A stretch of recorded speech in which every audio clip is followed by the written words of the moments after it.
So here you have the new staff. Brugler, if this interests you, I don't know if you saw this, Phil Perry. The man who does the Beast has ranked the drafts 1 through 32. He likes the Patriots draft number one, numero uno. He likes it.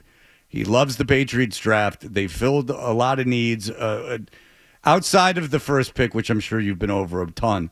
How did you think? I guess you could include it in the analysis of the whole thing, but how did you think the draft went for them? Yeah, I thought they did really well. I don't look at the whole league the way Dane does, and Dane does a tremendous job. But I could tell you that as somebody who is asked to do the thing where you grade the pick like 30 seconds after it happens, which is sort of it is what it is in terms of a thought exercise. It's not, we obviously have no idea how these guys are going to, but it's fun and their careers, and it's how you build a team. Interested, yeah, and people are interested in stuff like that. It was an uneasy feeling for me because I've been doing this for years now to be giving out the number of good grades that I gave out, because I feel like they did a really good job, especially through those first 2 days. And then even on day 3 to get guys like Joshua Farmer, the defensive tackle from Florida State, and Braden Swinson, the edge guy from LSU. Those are guys that were considered by many, including Dane, to go higher than they did. So to be able to add value like that on day 3, on top of really high-end talent on the first couple of days, I thought they did a really, really good job. And to me, the biggest thing is, and it's obvious, I knew going into the draft, and it was made very clear to people in the building, and even to Drake Maye himself, is my understanding, that this was going to be a draft about surrounding Drake Maye with the talent that he needs to succeed. And so to give him a left tackle, to give him another interior offensive lineman who I think is going to have a chance to play guard, but it was drafted, he's announced as a center, in Jared Wilson, and then 2 really explosive, can score anytime they touch the ball kinds of weapons.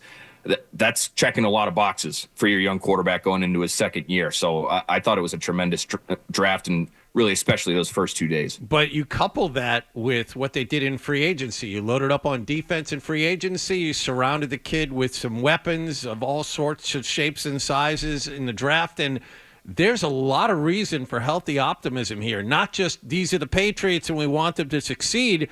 It looks like they got guys that can play on both sides of the ball now. Not only that, they have depth. Yeah, John, I mean, you look at the draft itself, and I even like a couple of the undrafted guys that they took in terms of being like legitimate potential contributors to an NFL team. But if you just want to stick with the draft, and I assume that the 2 specialists they drafted are going to make it. So, chalk that up however you want. I think there are going to be like 6 or 7 guys could end up making this team and contributing in some way, shape, or form, if not this coming year, in future years from this draft. And that's a really, really high number. You go back and you look at it historically, like some of the best Patriots drafts of all time, you're talking about 3 really good players or 4, really solid contributors that might include 2 Pro Bowlers. Like 2009 was Chung and Edelman and Vollmer. Like that's a really good draft. 2010 was McCourty and Gronkowski, and obviously Hernandez and Brandon Spikes played a lot of football here. Like that's a great draft. So if it gets anywhere close to that, like I don't know if this draft will necessarily have that kind of high-end talent, but if you get 5 or 6 guys that end up being players for you, that's a home run of a weekend for you.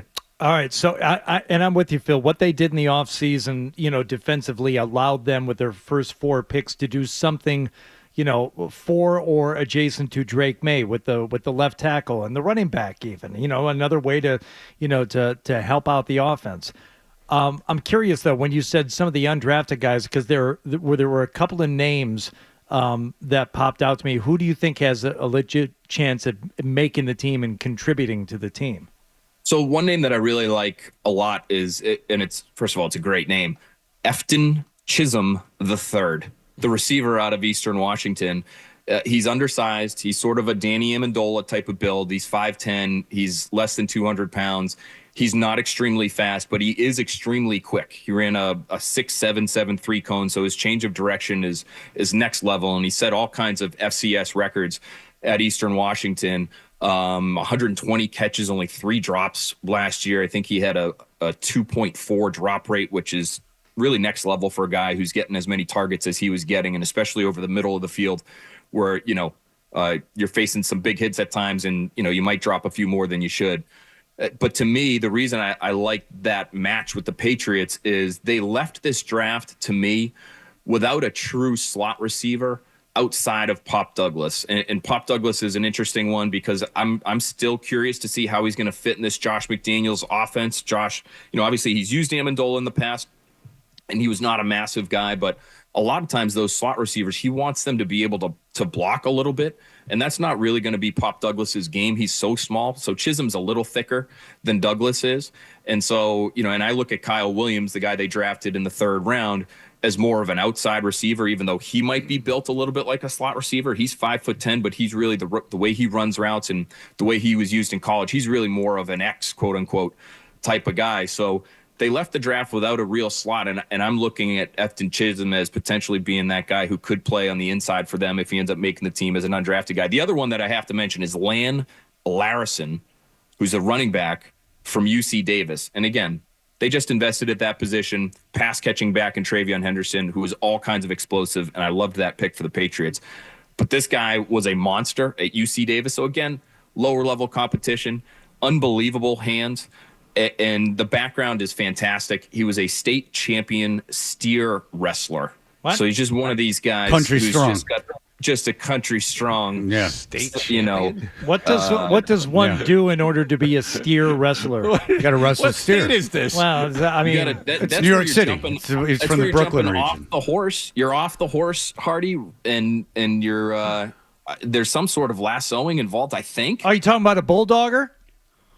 Yeah, I don't know enough about it, quite frankly. I'm gonna Well, have to do a the little bit AI more research overview into calls him Lan's a background. bulldogger.